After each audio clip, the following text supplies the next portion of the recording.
I'm convinced that God has a plan for your life. In Jeremiah, he says, I have a plan for you. I know the plan I have for you. At age 75, the Reverend Dr. Harold Middlebrook's passion for civil rights still burns strong.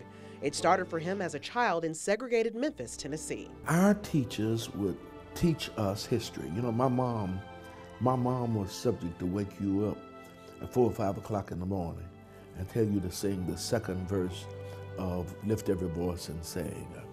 And the folk in my house, my grandparents and my mother and them, would sit around the breakfast table in the morning, read the paper, and talk about issues. As a young man, the civil rights movement was coming to a boil. The African American community was demanding justice, and a young preacher named Dr. Martin Luther King was making headlines. So when Martin King started in 54, and 55 and 56 with the Montgomery, we kept up with it every day in my household.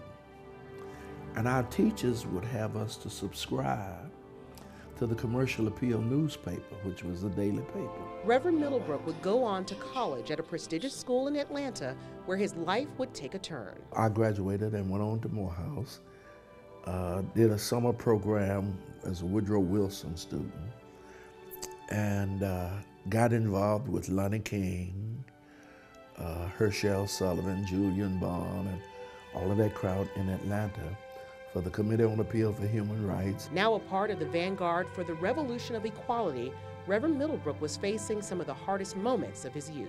Ended up going to jail, and then ended up going to jail with Dr. King in Atlanta in 1960. His friendship with Dr. King would land him in tense situations with local police. They went out to the car and got a rubber hose and came back to proceed to whip me with the rubber hose. Now here's the difference. The tire iron can leave bruises and scars visible. The rubber hose leaves you wounded on the inside. There, on the day that Dr. King was assassinated, Reverend Middlebrook reminds us all that the movement was bigger than one man. The dream was not just Martin's dream. It was the dream of thousands of people who had suffered through segregation, humiliation, degradation. And now here was their opportunity to strive to be free, to be liberated. As we gather this morning, Reverend Middlebrook retired from pastoral care at Cannon Baptist Church of Christ 3 years ago.